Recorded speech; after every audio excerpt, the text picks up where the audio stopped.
हर हर महादेव है सभी को। आज अपन डिस्कस करने वाले क्लास 10th इंग्लिश का चैप्टर नंबर 2 जो कि है फर्स्ट फ्लाइट बुक से। इससे पहले अपन ने डिस्कस किया था a letter to God chapter, जिसके अंदर मैंने समरी प्लस उसके जो भी इंपॉर्टेंट क्वेश्चंस है वो मैंने अच्छे से बताए थे। तो आप अगर वो वीडियो नहीं देखी अभी तक तो वीडियो जाके देख सकते हो। और जो भी मैथ्स और साइंस के भी अगर इंपॉर्टेंट क्वेश्चंस आप देना चाहते हैं तो वो भी हमने डाले हुए हैं, सैम्पल पेपर सोल्यूशन वो भी हमने डाले हुए हैं, तो आप जाके विजिट कर सकते हो और देख सकते हो। तो चलिए आज का जो वीडियो अपन शुरू करते हैं, जो कि है chapter number 2 Nelson Mandela long walk to freedom. पहला क्वेश्चन है, question where did the ceremonies take place, can you name any public buildings in India that are made of sandstones. तो जो सेरेमनी है वो कहाँ पर हुई और क्या आप कोई पब्लिक बिल्डिंग का नाम बता सकते हैं इंडिया के अंदर जो कि सैंडस्टोन की बनी है। तो यहाँ पे आंसर है the ceremonies took place in the sandstone amphitheatre formed by the Union Buildings in Pretoria. ठीक है, तो जो सेरेमनीज हैं वो एम्पी थिएटर के अंदर हुई जो कि बनाया गया किसके द्वारा, यूनियन बिल्डिंग इन पेरोटेरिया के द्वारा। ठीक है, the Supreme Court of India, Parliament House, Rashtrapati Bhavan are some of the public buildings in India made of sandstones. तो ये जो तीन बिल्डिंग्स हैं जो कि सैंडस्टोन से बनी हुई है। नाउ सेकंड क्वेश्चन है, can you say how 10 May is autumn day in South Africa. तो जो 10 मई है वो साउथ अफ्रीका के अंदर ओटोमन डे किस तरह से माना जाता है। तो ये इसका आंसर है 10 May is an autumn day in South Africa since this days was the largest meeting of international leaders on South African soil. ठीक है, जो इस दिन जो है साउथ अफ्रीका के अंदर सबसे बड़ी इंटरनेशनल मीटिंग हुई थी leaders on South African soil. South African soil पे किसके लिए हुई थी वो, establish the first democratic non racial government in South Africa, क्योंकि इस दिन जो है वहाँ पर first democratic non racial government जो है वो बनी थी साउथ अफ्रीका में के अंदर। तो इसीलिए इस दिन को वो जो है ओटोमन डे मानते हैं। Now second question, next question. ठीक है, कोई भी डाउट कोई भी क्वेरीज हो तो प्लीज़ कमेंट करके आप हमें पूछ सकते हैं, और आपके कोई भी डाउट हो तो आप हमें व्हाट्सअप या इंस्टाग्राम पे भी सेंड कर सकते हैं। क्वेश्चन है, question at the beginning of his speech Mandela mentions an extra ordinary human disaster. ठीक है, यहाँ पर एक ही नेशनल मंडेला ने जो है अपनी स्पीच के शुरुआत में उन्होंने बोला था कि एक्स्ट्रा ऑर्डिनरी ह्यूमन डिजास्टर। वो does he mean by this. तो इसके द्वारा वो क्या कहना चाहते थे, vote is the glorious human achievement he speaks of at the end. और उन्होंने जो है ह्यूमन अचीवमेंट्स जो थे, ग्लोरियस ह्यूमन अचीवमेंट्स जो है वो क्या बताए एट द एंड के अंदर। यहाँ पे जो वर्ड है ग्लोरियस का मतलब होता है गौरवशाली। गौरवशाली का मतलब जैसे एक सम्मानीय कोई चीज़, अपन किसी को सम्मान देते हैं तो उसको अपन कुछ इस तरह से बोलते हैं, मतलब ग्लोरियस जो है किसी के लिए सम्मानीय शब्द ये है। तो उन्होंने ह्यूमन अचीवमेंट्स के लिए जो सम्मानीय जो वर्ड्स है वो क्या बोले थे एट द एंड, वो इन्होंने पूछे हैं। आंसर इसका था extra ordinary human tragedy described by Mandela at the beginning of his speech refers to the cruel practices of apartheid, such that the racial injustice endured in South Africa by the blacks at the hands of the whites.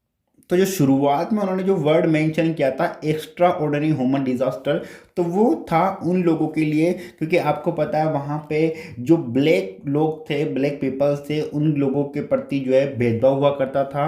उनको जो है वहाँ पे उनके साथ में कुव्यवहार उनके पास होता था। तो ये जो वर्ड था इन्होंने उन लोगों को रेफर किया था जो कि जिन लोगों के साथ में ऐसा व्यवहार होता था, और वो चाहते थे कि उनको इंसाफ मिले। Okay, so now in the end the glorious human achievements he spoke of refers to the development of his first democratic non-racial government in South Africa. तो जो glorious human achievement जो उन्होंने मेंशन किया था वो किसके लिए किया था, क्योंकि वहाँ पर साउथ अफ्रीका के अंदर जो डेवलपमेंट की शुरुआत है वो हो चुकी थी। कैसे हुई थी? फर्स्ट डेमोक्रेटिक जो गवर्नमेंट है, नॉन रेशियल गवर्नमेंट जो है वहाँ पे बन चुकी थी, तो इसीलिए उन्होंने मेंशन किया था ग्लोरियस ह्यूमन अचीवमेंट, इसको उन्होंने एक बहुत बड़ी उपाधि वहाँ के लिए दी थी। So now next question. सो नेक्स्ट क्वेश्चन है, what does Mandela think the international leaders for? तो जो नेशनल मंडेला है उन्होंने इंटरनेशनल लीडर्स को थैंक्स किसके लिए बोला, किस बात के लिए बोला? सो इसका आंसर है, Mandela felt fortunate to be the host of the international nations since just a while ago South Africans were considered outlaws. तो वहाँ मंडेला जो है उस शो को, उस इवेंट को जो है वो होस्ट कर रहे थे, तो वो अपने आप को काफ़ी ज़्यादा फॉर्चुनेट मान रहे थे कि वो उस इंटरनेशनल नेशंस के उस फंक्शन के जो है वो होस्ट हैं। तो वो अपने आप को प्राउड कर रहे थे, इसीलिए उन्होंने थिंक किया था। Just while ago South Africans were considered outlaws, therefore he thanked all the world leaders for witnessing his abdications as president at this occurrence could be considered a shared victory for justice, peace and human dignity. इसीलिए उनका मानना था कि ये जो first democratic government वहाँ पे बनी है, तो इस गवर्नमेंट के बाद में वहाँ के जो लोगों के साथ में जो अत्याचार हो रहे थे, जो नाइंसाफ़ी वहाँ पे हो रही थी, जो भेदभाव वहाँ पे हो रहे थे, वो सारे ख़त्म हो जाएंगे और वहाँ की जो न्याय, शांति और मानवीय गरिमा जो है वो बनाई जा सकती है आने वाले टाइम में। और ये इसकी जो फर्स्ट डेमोक्रेटिक गवर्नमेंट थी, ये इसकी सबसे बड़ी जीत वहाँ पे उन्होंने मानी थी अपने आप में। वोट नेक्स्ट क्वेश्चन है, vote ideal does he set out for the future of South Africa? तो यहाँ पर है कि वो जो साउथ अफ्रीका था उनके भविष्य के लिए उनको जो है आदर्श क्यों मानते थे, आदर्श क्या थे? ठीक है, vote ideals does he set out for the future of South Africa, मतलब उन्होंने जो है साउथ अफ्रीका के लिए, फ्यूचर के लिए क्या आइडियाज उन्होंने सेट किए? आंसर है, Mandela had high expectations for south Africa's future.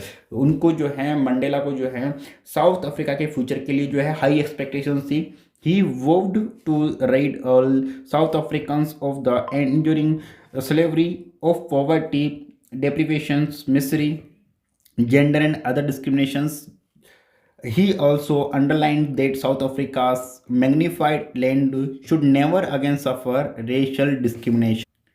यहाँ पे मंडेला जी जो है वो ये चाहते थे कि वहाँ पे जो भी साउथ अफ्रीका के जो लोग जो थे, जो कि पॉवर्टी से, डेप्रीवेशन, मिसरी, जेंडर और अदर डिस्क्रिमिनेशन, जो अदर भेदभाव थे उनसे जो वो गुजर रहे थे, वो उसको उन सभी से चीज़ों से जो है वो छुटकारा दिलाना उनको चाहते थे, ताकि वो अपनी लाइफ को अच्छे से जी सके। उन्होंने ये भी अंडरलाइन किया, अंडरलाइन का मतलब यहाँ पर ये है कि उन्होंने ये भी श्योरिटी दी लोगों को कि यहाँ पे जो साउथ अफ्रीका की जो लैंड है, मैग्निफिकेंट लैंड जो है, यहाँ पे वापस से ऐसा रेशियल डिस्क्रिमिनेट जो है वो कभी नहीं होगा। ये उन्होंने श्योरिटी दिलाई, वहाँ पे लोगों के साथ में उन्होंने इंसाफ करना चाहा, वहाँ के लोगों को उन्होंने न्याय दिलाया। नाउ नेक्स्ट क्वेश्चन है, what do the military generals do? How has their attitude changed and why?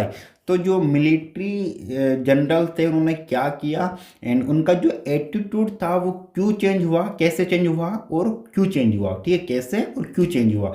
Answer है, South African Defense Force and police top military generals saluted Mandela and swore their loyalty.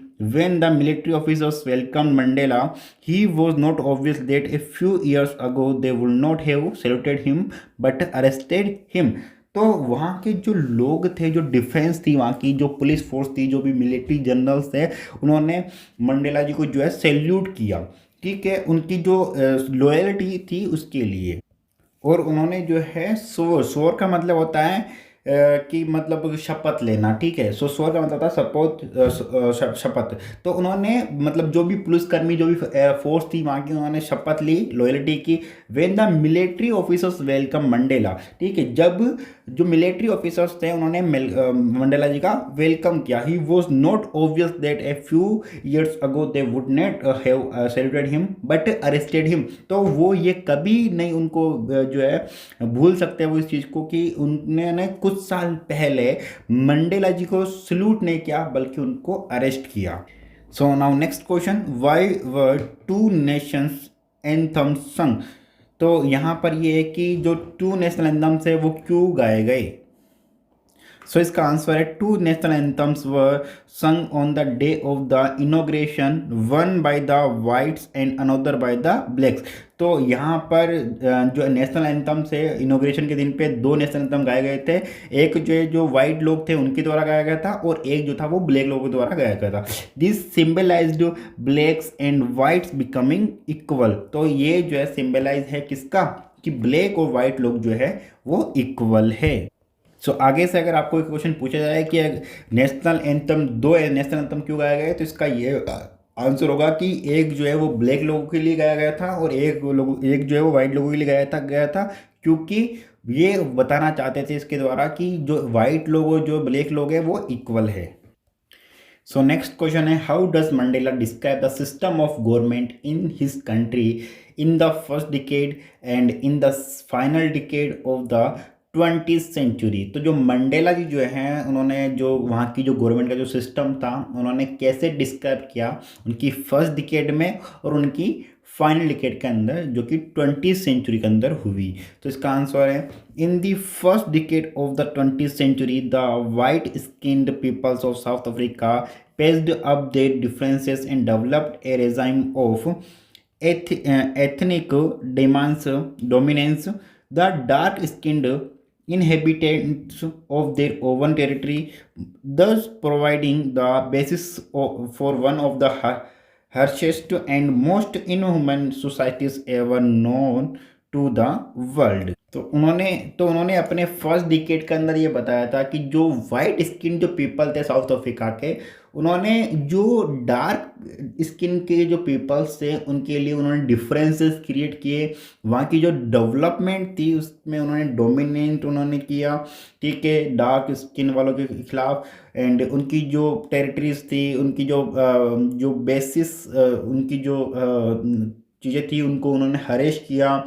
उनकी जो उनमें societies थी उनको उन्होंने जो है ग्रो अप किया, ठीक है। तो ये जो था ये एक बिल्कुल अमानवीय शासन था उस वर्ल्ड के लिए, उस जगह के लिए। तो ये फर्स्ट डिकेड में उन्होंने इनको मेंशन किया। नाउ सेकेंड आंसर है, the previous regime had been permanently overthrown in the last decade of the 20th century and replaced by one that acknowledged the rights and freedoms of all races regardless of the colour of their skin. तो जो last जो final decade थी उनके अंदर जो भी वहाँ पे जो पिछले जो भी चीज़ें थी, जो भी वहाँ पे इनह्यूमैनिटीज हो रही थी, ऐसी चीज़ें वहाँ पे क्रिएट हो रही थी, जो भक्त भेदभाव जो चीज़ें हो रही थी, उन सभी को परमानेंटली जो है ओवरथ्रो वहाँ से किया 20th सेंचुरी के लास्ट डिकेड के अंदर। और इन सभी को रिप्लेस करके उन्होंने जो है जो ब्लैक पीपल्स है उनके लिए उनको उनके राइट्स लाए, उनको फ्रीडम दिलाई।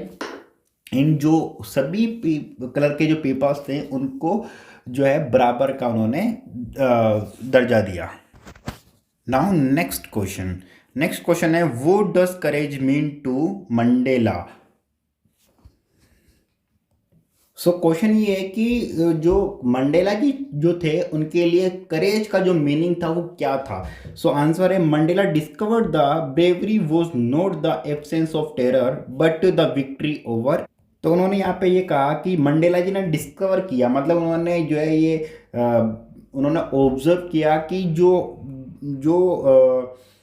अनुपस्थिति जो है वो ये है कि जब अपन घबरा जाते हैं या फिर जो ब्रेवरी का मतलब होता है बहादुरी। तो बहादुरी जो है वो घबराना नहीं है, अपनी एब्सेंस नहीं है, अनुपलब्धि नहीं है, बट उस पर जो है जीत हासिल करना ही जो है वो ब्रेवरी है, ठीक है। तो उन्होंने जो करेज का जो मीनिंग है वो ये बताया कि जो अपनी बहादुरी है उसको जीत के लिए लगाओ, ना कि हार के लिए या अपनी अनुपलब्धि उसको ना करके उसको अपनी जीत के लिए जो है डालो। When she saw people stand up to attacks and torture without cracking and thereby displaying strength and endurance that defied the imagination। तो उन्होंने ये ऑब्जर्व किया कि जब पीपल जो है अपने लिए स्टैंड लेते हैं, अटैक करते हैं, जो लोग उनको टॉर्चर करते हैं उनके खिलाफ जो है वो आवाज़ उठाते हैं एंड अपने आप के लिए जो है वो हक के लिए लड़ते हैं, तो वो जो है वो सभी जो कल्पनाएं होती है उन सभी को पार करके वो उस चुनौती को हासिल कर लेते हैं जो वो करना चाहते हैं। नाउ नेक्स्ट क्वेश्चन है, which does he think is natural, to love or hate. तो वे क्या सोचते हैं कि जो प्यार करना या जो नफरत करना जो है वो स्वाभाविक है या अस्वाभाविक है, वो इसके बारे में क्या कहते हैं। आंसर है, for Mandela love comes more naturally to the human hearts than hate. तो जो जो प्यार जो है ना वो ज़्यादा नेचुरल होता है हेट के कंपैरिजन में, उनका ये मानना है। नेक्स्ट क्वेश्चन है, does Mandela think the oppressor is free, why or why not. तो क्या मंडेला ये सोचते हैं कि ओप्रेसर जो है वो फ्री है, या अगर फ्री है तो क्यों है, और अगर नहीं है तो क्यों नहीं है। तो देखो ओप्रेसर का मतलब है उत्पीड़न, ठीक है। सो उनका मानना यह है कि Mandela does not feel the oppressor is free because he thinks an oppressor is a prisoner of hate, trapped behind bars of oppressions and narrowness. He thinks they are deprived of their dignity by both the oppressor and the oppressed. तो वो ये मानते हैं कि जो oppressor जो है ना वो फ्री नहीं है, ठीक है, क्योंकि he think an oppressor is a prisoner of hate, क्योंकि जो ओप्रेसर जो है वो हेट का प्रिजनर है, trapped behind bars of operations and narrowness, ठीक है, ये एक जाल है ऑपरेशंस एंड नेरोनेस का। He thinks they are deprived of their dignity by both the oppressors and the तो उनको जो है जो लोग ओप्रेसर या जो ओप्रेस्ड होते हैं वो जो अपनी गरिमाएं होती है, मतलब जो उनकी डाइनिटी होती है, डिग्निटी जो होती है, वो उससे दूर हो जाते हैं, वो उसको हासिल नहीं कर सकते हैं, ठीक है, तो वो उनकी कमजोरी होती है। ओके, तो ये उनका मानना बिल्कुल जो है वो फील फ्री नहीं है उनके द्वारा। तो इसका रीज़न क्या है वो भी मैंने आपको बता दिया। नाउ नेक्स्ट क्वेश्चन है, वो ट्विन ओब्लिगेशंस डज मंडेला मेंशन। उन्होंने जो ट्विन ओब्लिगेशंस है उसके बारे में क्या उन्होंने मेंशन किया। उन्होंने मेंशन किया कि Mandela mention that every man has twin obligations. उन्होंने मेंशन ये किया कि जो हर एक जो व्यक्ति होता है उसके ट्विन ओब्लिगेशंस होते हैं। The first is to his family, उनकी फैमिली के लिए, पेरेंट्स के लिए, वाइफ के लिए एंड चिल्ड्रन के लिए। The second obligation is to his people, his community and his country, मतलब उनकी सेकंड जो ऑब्लिगेशन होता है वो उनकी कम्युनिटी के लिए और उनकी कंट्री के लिए होता है। Okay, so now next question, ये जो क्वेश्चन है ये इंपॉर्टेंट क्वेश्चन है ट्विन ऑब्लिगेशन वाला, इसको प्लीज याद कर लीजिएगा। नाउ नेक्स्ट क्वेश्चन है, what did being free mean to Mandela as boy and as a student. ठीक है, मंडेला जी के लिए एक बॉय होने के नाते और एक स्टूडेंट होने के नाते बीइंग फ्री का जो मतलब है वो क्या होता है। How does he contrast these transitory freedom with the basic and honourable freedoms. ठीक है, तो जो ट्रांजिटरी फ्रीडम और जो हॉनरेबल फ्रीडम है इसके लिए उन्होंने क्या कॉन्ट्रास्ट दिए। As a boy Mandela was not hungry to be free because he felt he was born free. ठीक है, एज ए बॉय उन्होंने ये उनको ये जो था कि वो ये फील करते थे कि वो जो है पैदा अगर हुए हैं तो वो फ्री आज़ादी के लिए पैदा हुए हैं, वो किसी के नीचे दब के या किसी की सोच के नीचे दब कर वो जो है नहीं जी सकते, वो आज़ादी के लिए यहाँ पे पैदा हुए हैं। इसीलिए उनका मानना ये था कि वो आज़ाद होने के लिए भूखे नहीं है, क्योंकि वो पैदा ही आज़ाद हुए हैं। ठीक है, ऐसा नहीं है कि वो आज़ादी पाने के लिए भूखे, नहीं, वो उनका मानना यह था कि वो पैदा ही आज़ाद हुए। As long as he obeyed his father and kept up with his tribes traditions he was safe in every way he knew. As a kid he only wanted those transitory freedoms for himself such is being able to stay out at night. जब तक वो अपने पिताजी के और जो उनकी जो सोसाइटी थी, जो वहाँ के जो ट्रेडिशंस थे उनको फॉलो करते थे और उनको वो उनका कहना मानते थे, उनका आज्ञा मानते थे, वो सेफ थे। उनको तब तक जो है वो कोई कुछ नहीं कर सकता था, क्योंकि वो अपने पिता की और वहाँ के जो ट्रेडिशंस थे वो उन लोगों की परवाह कर रहे थे, उन लोगों को सुन रहे थे, उनकी आज्ञा का पालन कर रहे थे। Transitory freedoms for himself such is being able to stay out at night. So वो क्योंकि वो एक बच्चे थे और वो एज ए किड ये चाहते थे कि उनको जो है एक ट्रांजिस्टिव फ्रीडम मिले अपने खुद के लिए, जिससे कि वो being able to stay out at night, जिससे कि वो नाइट के अंदर जो है बाहर जो है वो घूम सकें, वो जो है अपनी इच्छा से अपनी जो मर्जी है उनकी जो वो फ्रीडम्स जो है वो चाहते थे। Reading what he liked and going to where he wished, वो जो चाहते थे वो पढ़ना चाहते थे, जहाँ पे वो जाना चाहते थे वहाँ जाना चाहते थे। He then speaks about their certain simple honourable freedoms, ठीक है, वो अपने जो सिंपल हॉनरेबल सिस्टम थे फ्रीडम्स थे वो चाहते थे। Such as recognise in his ability to earn his living, उनकी जो लिविंग है वो चाहते थे। मेरी वो जहाँ जिस तरह से वो मैरिज करना चाहते थे वो ये चाहते थे उनके बच्चे हो, have a child. He compares these two freedoms by saying that he was limited to the transitive freedoms he desired, while the noble freedoms had to do more with the role of his citizens in the society। तो इन दो freedoms को उन्होंने आपस में compare किया और जो वो चाहते थे वो वो अपनी लाइफ के अंदर करना चाहते थे। वो ये नहीं चाहते थे कि उनको उसके लिए किसी से परमिशन लेनी पड़े या उनको किसी से डरना पड़े। वो ये चाहते थे कि जो फ्रीडम है, जो चीज़ें हैं, मैं इस लाइफ के अंदर यहाँ पे मैंने जन्म लिया है तो जो सभी लोग करते हैं वैसे, जैसे वाइट पीपल्स रहते हैं वैसे ही जो ब्लैक पीपल्स हैं वो भी रहें और अपनी लाइफ को जिए। नाउ नेक्स्ट क्वेश्चन है, how did Mandela's hunger for freedom change his life. तो मंडेला के जो फ्रीडम के लिए जो भूख थी उनकी, उसने उनकी लाइफ को किस तरह से चेंज कर दिया।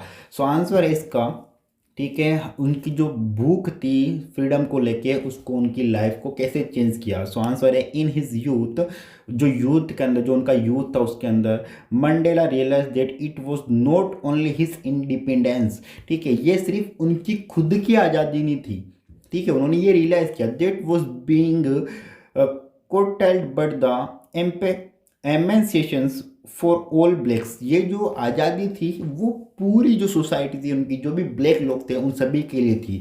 The desire for his own liberty was a desire for his people's right, ठीक है, जो उनका जो डिज़ायर था, जो वहाँ पे जो चीज़ें हो रही थी वो सिर्फ उनके लिए नहीं थी, जितने भी लोग थे ब्लैक लोग थे उन सभी के लिए थी। तो वो ये चाहते थे कि जो स्वतंत्रता जो है, जो आज़ादी जो है वो मिले तो सिर्फ उनको नहीं, जो भी उनके आसपास जो भी ब्लैक पीपल थे, जो भी ब्लैक लोग हैं उन सभी लोगों के लिए मिले, और जो उनकी जो इच्छाएं हैं, जो उनके राइट्स है वो उनको मिले, ठीक है। तो ये है इसके आंसर। बाकी मुझे नहीं लगता कि इसके अलावा और भी कोई इंपॉर्टेंट क्वेश्चंस हैं। बाकी मैं रिकमेंडेशंस आपको करूंगा कि आप इसकी जो चैप्टर की जो समरी है वो एक बार जरूर सुन ले कहीं पे यूट्यूब पे, ठीक है, जिससे कि आपको जिसका मोटा मोटा जो ज्ञान है वो प्राप्त हो जाएगा, जिससे कि अगर कोई क्वेश्चन आता है इसमें से तो आप उसको अपने हिसाब से अपने अकॉर्डिंग वहाँ पे एग्जाम में लिख सको। ओके, सो ये था मेरी तरफ से आपके लिए। बाकी कोई डाउट क्वेरी वगैरह हो तो आप हमें पूछ सकते हैं। बाकी मैथ्स और साइंस में हमारा सेशंस जो है वो रेगुलर चलते रहते हैं, सो प्लीज़ आप उसके क्वेश्चंस भी हमारे चैनल पे देख सकते हैं। बाकी मिलते हैं नेक्स्ट वीडियो में, तब तक के लिए bye bye, take care, thank you so much, हर हर महादेव।